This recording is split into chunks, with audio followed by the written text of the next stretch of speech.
Kia ora, talofa, namaste, haere and welcome to this week's episode of the Niche Case Variety Show. We are here to drop some notes, nuggets, vitamins, and whatever else we want to chat about with regards to Aotearoa sport. For those who don't know, we pop up early in the week on a Tuesday with the Variety Show where we just cover all sorts of Aotearoa sporting things. And on Thursday, we record our Niche Cast podcast, which is a bit longer, bit more of a regular kōrero. In fact, we do have a regular kōrero for our subscriber podcast, and that comes out via Patreon and the paid Substack subscription. This week for our subscriber podcast, we talked about Trent Boult and whether he is more valuable to the Black Caps in the World Cup than Kane Williamson. We also went deep into the New Zealand Warriors basically extravaganza at the moment, how they're winning, and also some themes and trends with regards to their development system and their young players, which we did tie into the Wellington Phoenix system. And we also talked a little bit about the Flying Kiwis scoring goals around the world as well.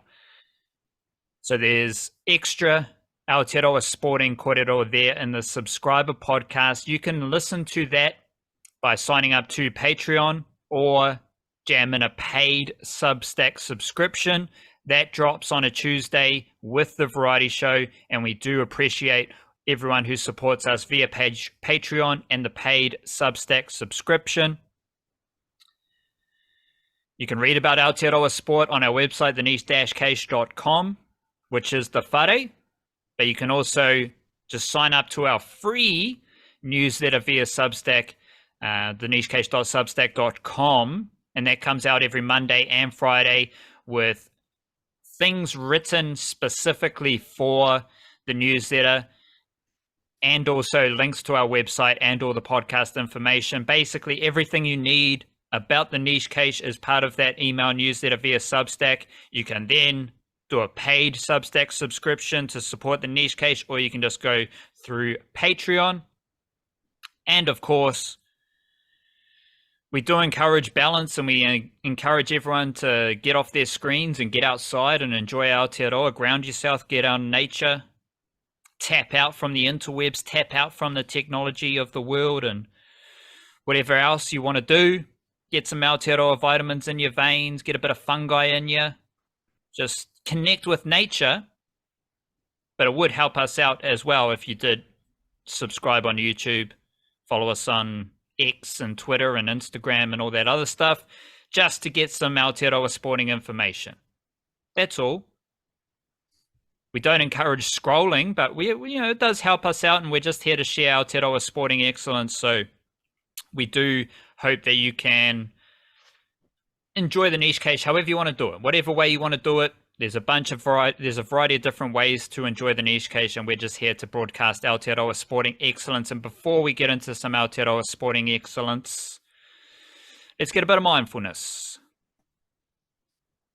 This one might also apply to some Aotearoa sporting excellence, though, because this is from the poet W.H. Auden, who said, "You," as in, I guess, the proverbial you, nice and direct quote here, talking specifically to the me, to the listener, or to you yourself, or to myself, whoever's reading it, whoever's reading or listening. You owe it to all of us to get on with what you're good at. Oh. Everyone's got something that they do as good as, if not better than anyone else, and there's your gift. Nurture your gifts and share them with the world. We're kind of good at talking about Aotearoa sports, so let's get on with it. Yeah. What do you got to lead us off?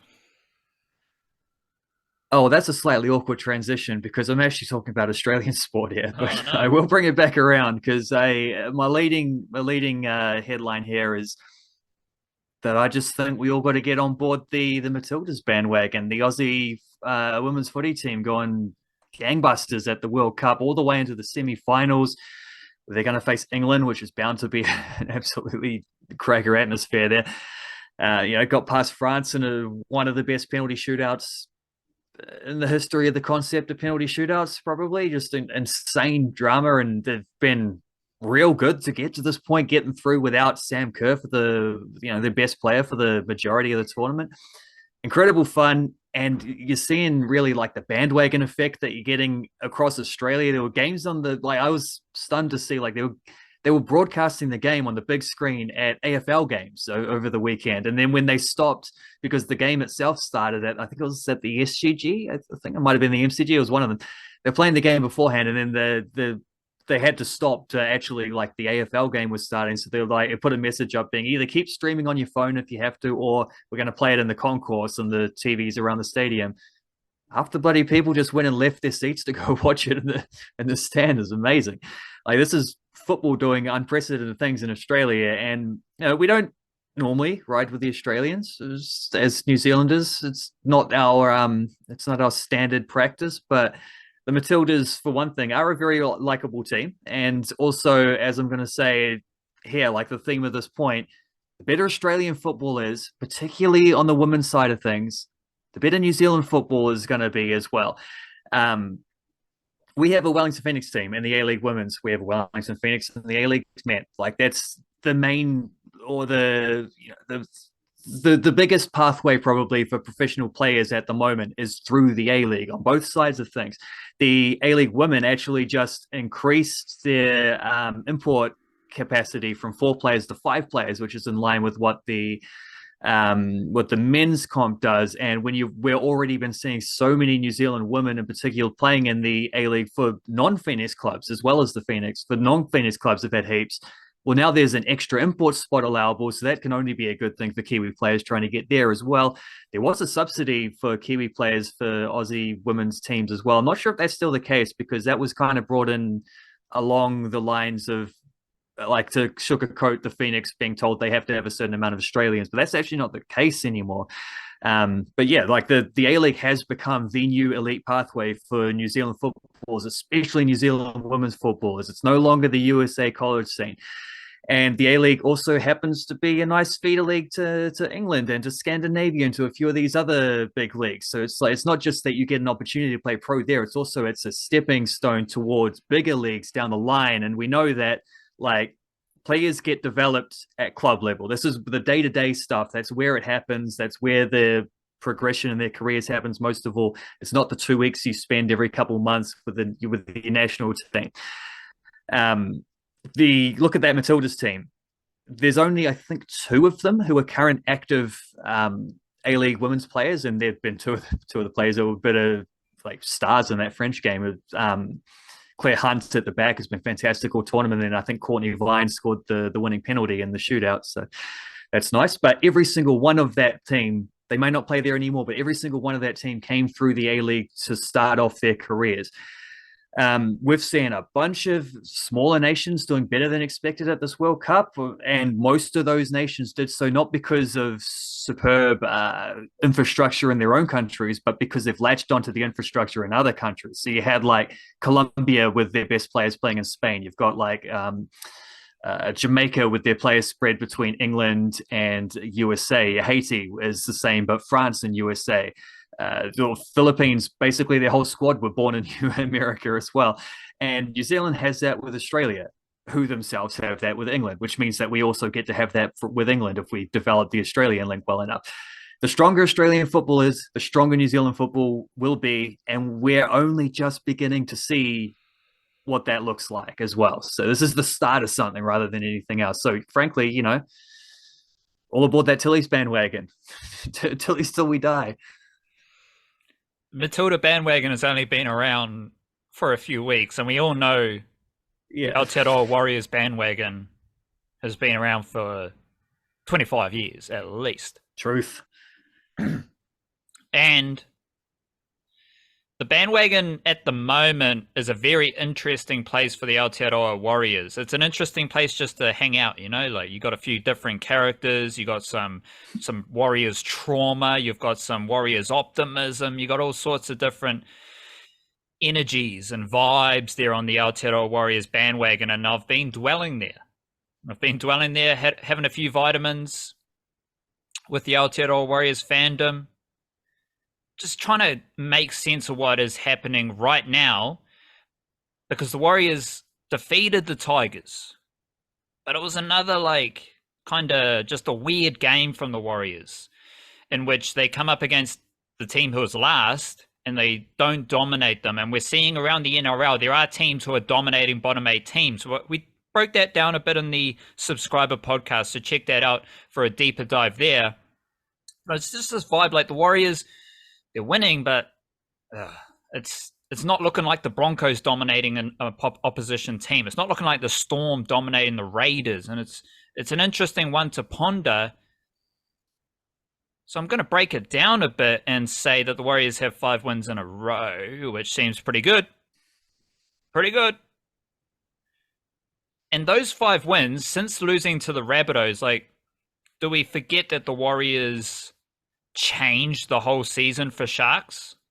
They gave the Sharks a hiding and forced changes in their roster.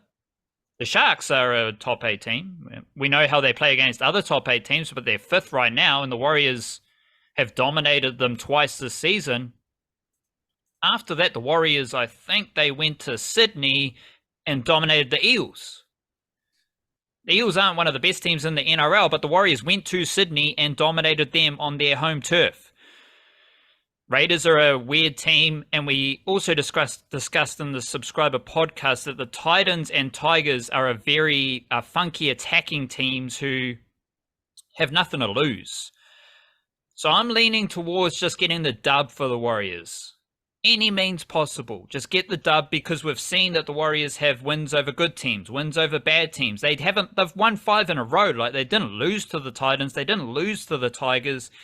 And while they made it a entertaining encounter against the Tigers, the Warriors also just cruised through their defense. I've got a stat here. All 3 starting middle forwards for the Warriors had a line break or a try against the Tigers. Mitchell Barnett had a line break early on, set up Luke Metcalf. Second half, games in the balance. That real hearty Tigers defense just opened up. Tohu Harris scores, Adam Fanua-Blake scores, game over. Like, the Warriors were able to score tries with ease against the Tigers, and they did so, knocking down the front door. So that's a good sign as well. Also, another good sign here with these wins is that it goes into New South Wales Cup, because the Warriors are 2nd in New South Wales Cup. So they're 3rd in the NRL. They're 2nd in New South Wales Cup after the Warriors had a bit of a niggly victory over the Magpies. Freddie Lussick only played half the game. There are a bunch of changes. Tane Tuapiki moved up to NRL. Talked a lot on our Twitter X feed. We've got the highlights on YouTube, got the clips on Instagram. You can check out how good the youngsters at the Warriors, or in the Warriors New South Wales Cup team, are. And they're just winning as well. 13 wins in the New South Wales Cup. They're 2nd. So I'm feeling pretty positive about the Warriors, regardless of how they played. And we also talked about in the subscriber podcast, there's a bit of a vibe of Andrew Webster tinkering with the team. We've seen Bunty Afoa and Tauaneai drop down to New South Wales Cup, but against the Tigers, Dylan Walker and Jazz Tavanga played less minutes.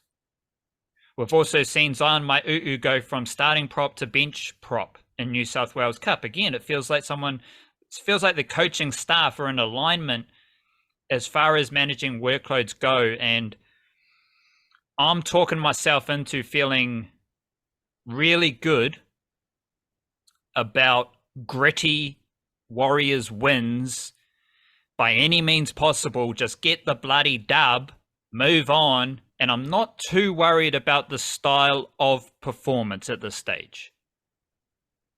Because the Warriors are 3rd in NRL, they're 2nd in New South Wales Cup, and there's a lot of good signs, whether they are elite, top-level signs, blatantly obvious signs. You know, there's a bit of a situation. Adam Fanua-Blake's awesome, but what about Tohu Harris? Sean Johnson's awesome, but what about Shans Nickel-Klockstar? Rocco Berry's awesome, but what about Adam Pompey? Waitane Zalesniak's awesome, but what about Marcelo Montoya? Luke Metcalf's pretty good, but we've also got Tamaire Martin. There's a lot going on there, and I'm just feeling good about some gritty wins, regardless of performance, because the funk runs deep at the Warriors right now, and I like it. Well, the funk always runs deep for the Tall Blacks, but I'm not sure they've got the gritty win things in them quite yet. They're still kind of working on that because their World Cup preparation has continued. Went to Germany, played this little Super Cup exhibition tournament thing, played against Canada in the first game, lost 107 to 76, and then played China in the second game, lost 69 to 68. So a 31-point loss and a 1-point loss. Canada are stacked. Like, fair play. That's a team that could be making semi-finals or even better maybe at the World Cup itself. Like, and the weird thing is, looking at their squad, they're particularly stacked with ex-Stephen Adams teammates. Shea Gilgeous-Alexander was the star man. I think he scored 26 points in less than 20 minutes, just like flawless, efficient shooting. Obviously, he played with him at the Thunder for a bit. Dylan Brooks is there as well. Lou Dort is there as well. Like, not only two ex-Adams teammates, but also two of the best defenders in the world.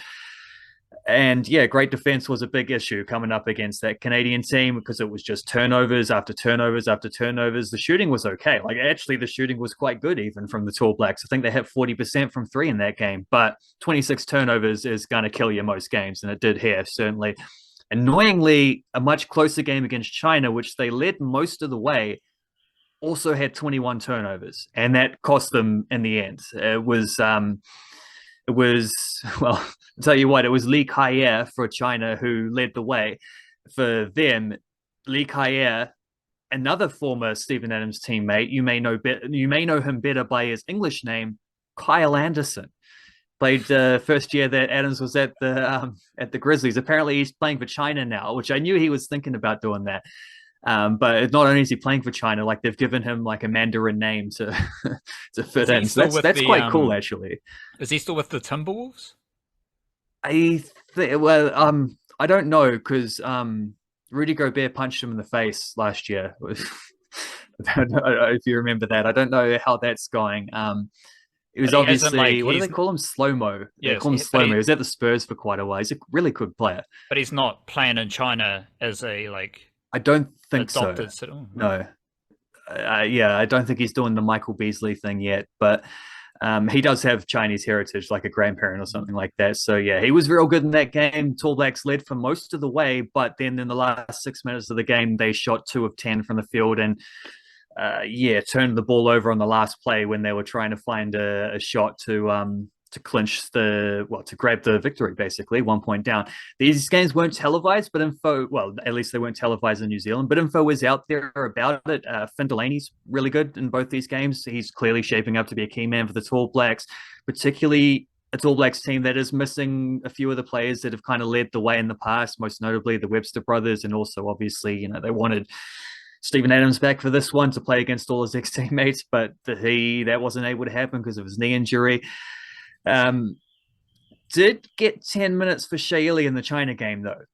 If Finn Delaney isn't their best player, then Shea Ili probably is. They're probably the two most important dudes, and Ili didn't play in any of the first 3 games, including that Canada game, the 2 Japanese games before that. Did get 10 minutes against China and was a plus 13 on the court, which was the best in the team. So his 10 minutes were the best they've looked throughout this tour.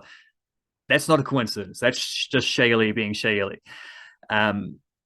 He's clearly essential for them. Isaac Fotu also got into the action in these 2 games. He didn't play in the Japanese games, which is a bit of a weird one. He plays in Japan for club level, but he didn't play in those 2 ones. So getting there if it's not Delaney or Ili, then Fotu is their best player. So not being with a few of their best players is going to be a factor. Has to be a defensive effort for this team. Just looking at the squad, how they've been playing, has to be a defensive effort because they do lack top-level scorers. But if you're going to be defensive and slow and sort of slower, more deliberate style and playing in lower scoring games, you just can't be so bad with turnovers. And Shea Ili will help that because Shea Ili will probably be their primary ball handler. So that's a lot on him. Obviously it is just better to get these teething issues out of the way with now when there's time to fix them. No dramas. It's just working towards the World Cup. Now they move on to China for a couple more games where they might play China again and get some revenge. And if you want some good positive news from the past week about the Tall Blacks, the return of Shea Ili is a big one, but an even bigger one, Giannis Antetokounmpo. not going to play for Greece. They confirmed it. He had knee surgery. He's been trying his best to get back there. Not going to happen. He promised that he'll be back for the Olympics next year. So maybe we'll get to play against him there if we can also follow through and get there as well. But yeah, no Giannis in the World Cup, which means that beating Greece just got a lot more feasible in the group stage. And if they beat Greece, they can beat Jordan. And if they win those two, they'll make the next round. That's the target for the Tall Blacks. That's what they're building towards. And yeah, big thanks to Giannis's knee. Steven Adams's knee didn't help us out, but Giannis's did. Surely it's not Giannis, so it's Giannis. Giannis. Yeah. Yeah, I guess it's Giannis Antetokounmpo. Yeah. You're probably right there. But I will say I learned how to spell his name better than most people early on. I'm proud of that one, at least. He was drafted in the same year as Steven Adams. It's very below Steven Adams too. You get in some very Aussie NRL commentators. That was true. Yeah, I do have to apologize to the Greek community for that, particularly because Wellington Olympic just won the Central League again. So the Greek sporting contingent in New Zealand is in a big place. Then again, maybe it's a bit of a case of me saying Griffin Niami, where Griffin Neem is just Griffin Neem, and Giannis is just Giannis. I don't know. My next thing is just some funky Kiwi-NRL bits and bobs, primarily on the men's side, because I will touch on NRLW in a second, but I do want to highlight a bit of a concentration of talent coming out of Southern Cross campus, because Mele Hafunga, she went to Southern Cross campus, granted a few years ago. She's one of the best centers in the NRLW right now, touch on that in a jiffy. But we've also had a big weekend of another try for Leka Halasima, who may or may not still be at Southern Cross campus right now as one of the best prospects in the New South Wales Cup. He's got a try for the Warriors. The Knights also have Jerome Falemoy and Elijah Leao-Moana, who also went to Southern Cross campus with Halasima, and they both scored tries for the Newcastle Knights under-21s this weekend. Other funky bits and bobs. This one isn't exactly a riveting top 8 funky bit and bob, but it is interesting. Mitchell Moses, he's out injured. I think he's got a broken jaw, cheekbone, whatever. So you might get Dejan Arce and Dylan Brown in the halves for the Parramatta Eels. What does that mean? One young half from Whangarei, one young half from Christchurch. That is amazing for Kiwi-NRL funk, and it'll be interesting to see if that helps the Eels get a dub. Or not, because they're outside the top 8 right now and they need as many wins as possible. The Broncos, Dean Mariner was excellent once again on the wing for the Broncos, and he's one of the best young outside backs from Aotearoa in the NRL right now, of maybe alongside Will Warbrick. I'd say the best winger outside back prospects, youngsters from Aotearoa at the moment.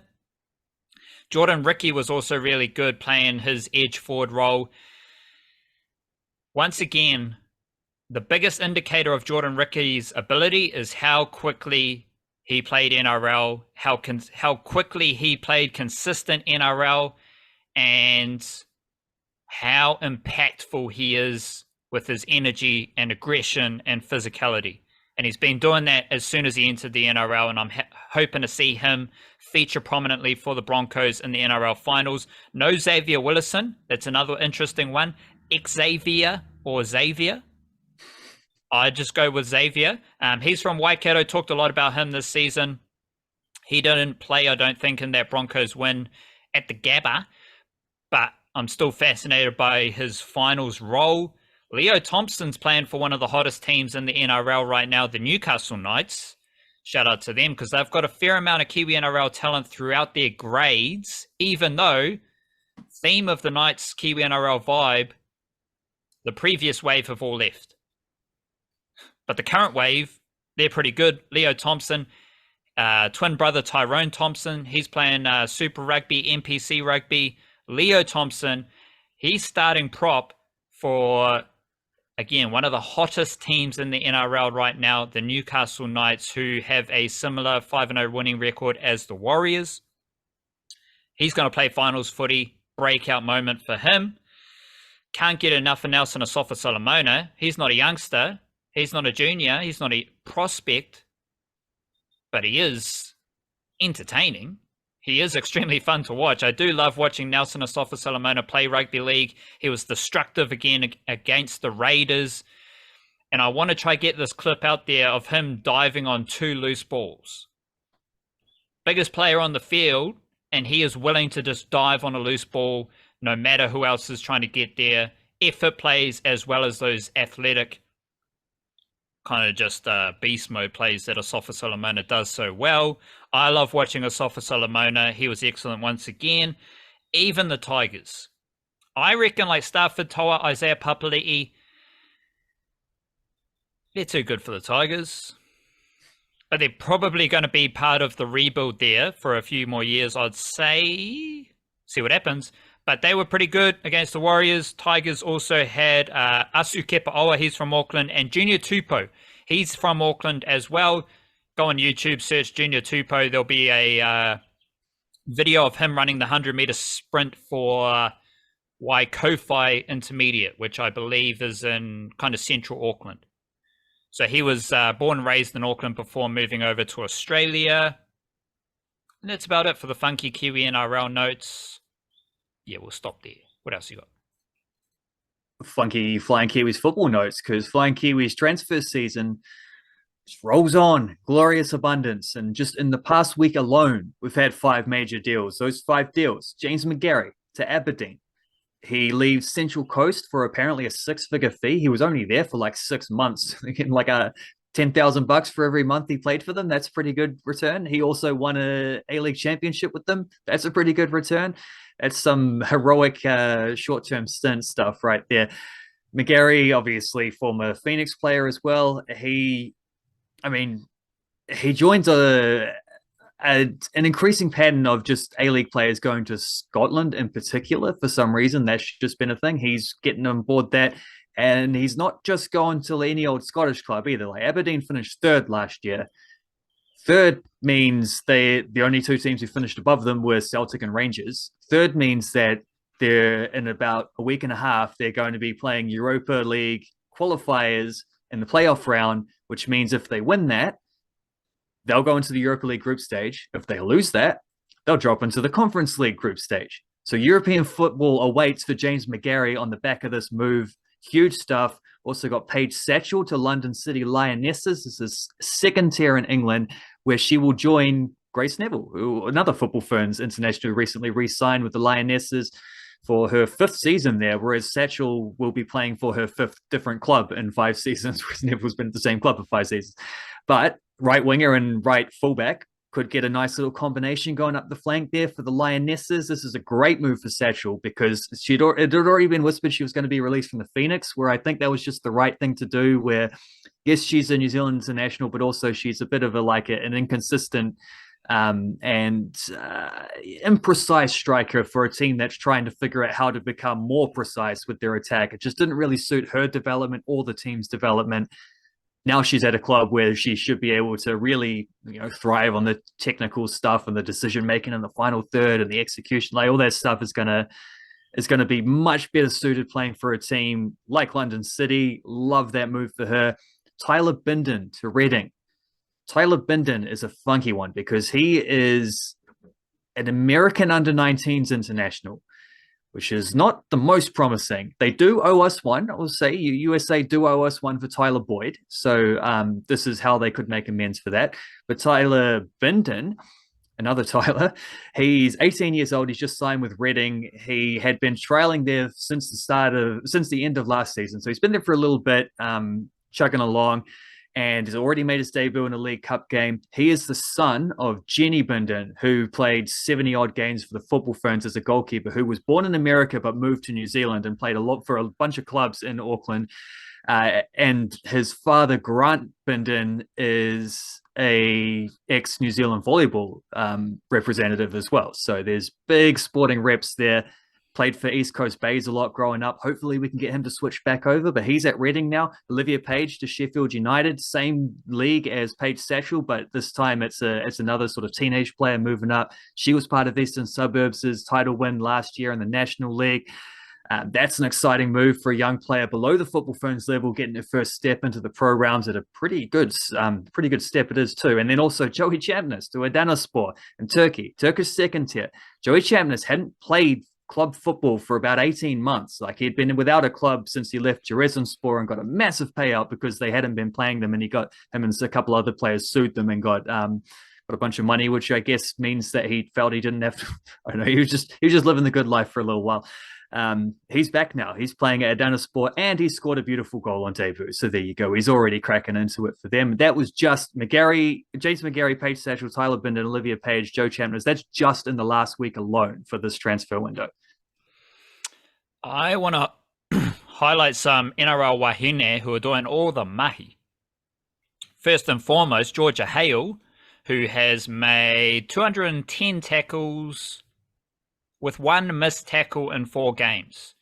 Georgia Hale has made 210 tackles at 99.5% efficiency. That's ridiculous.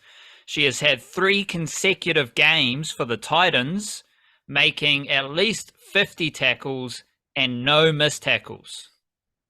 That's ridiculous. Georgia Hale is first for tackles in NRLW. She has made 210, as I said. Next best, Samaima Telfer's made 156.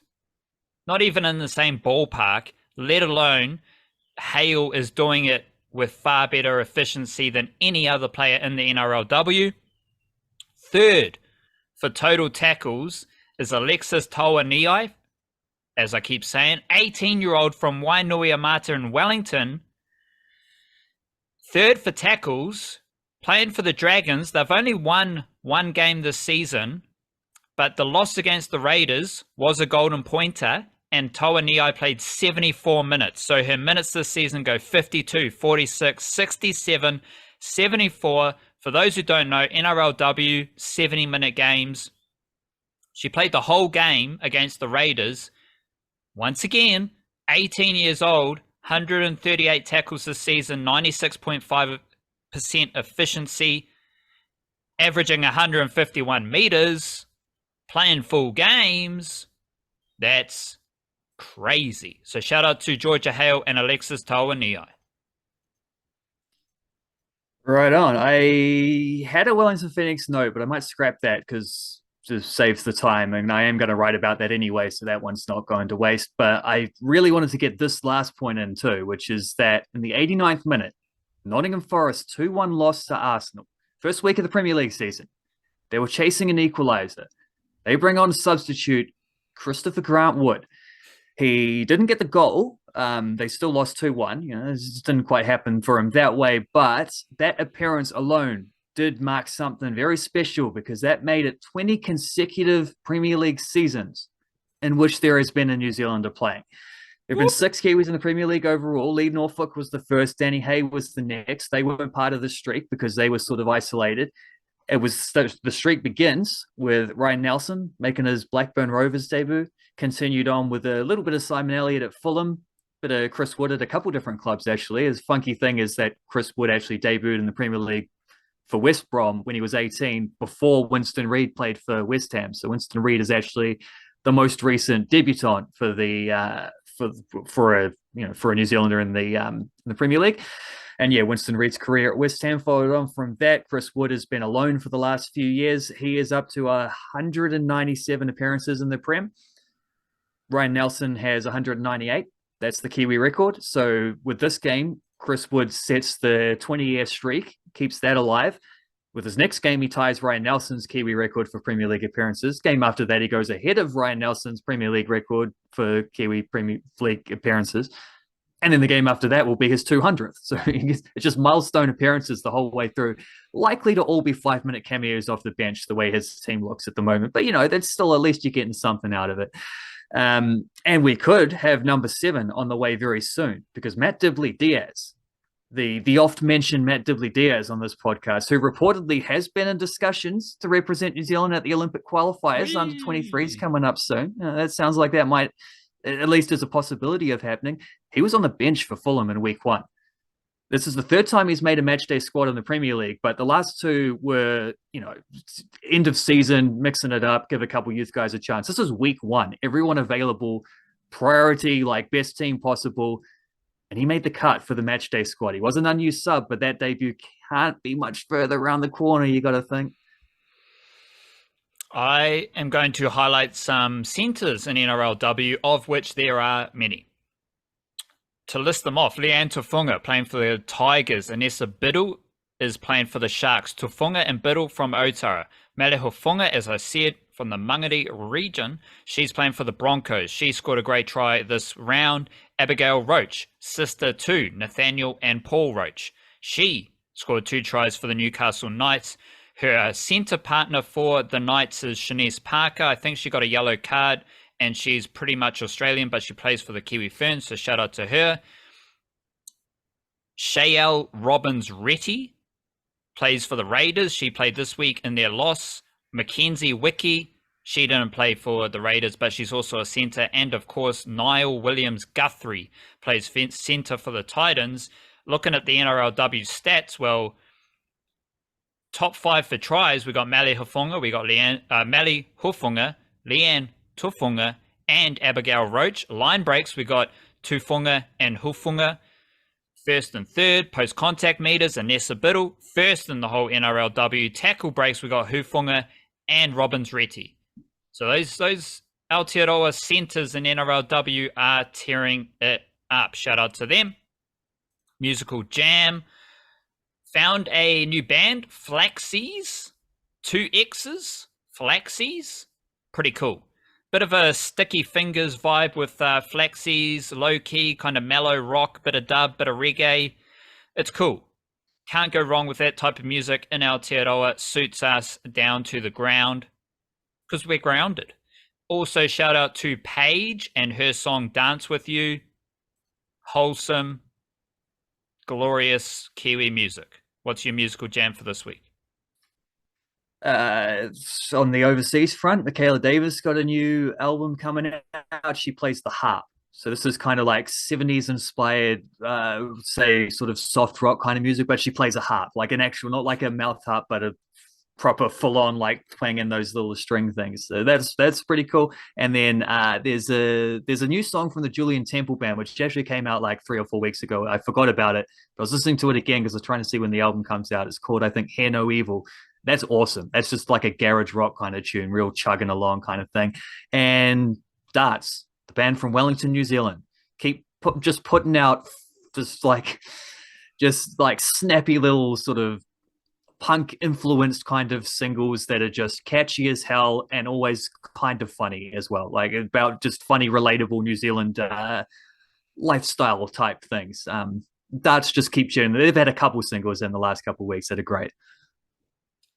She plays the harp is a pretty awesome line. Like blah blah blah. She plays the harp. Shout out to the Sons of Harpy. We are the Sons of Sarpi. Hey. Sarpreet Singh, Big Man Ting. Hope you're well. Where does he play now? Hansa Rostock. Shout out. Big up Still to working yourself. his way in early in the new season. Love yourself. Kia kaha. Stay beautiful. Cheer cheer.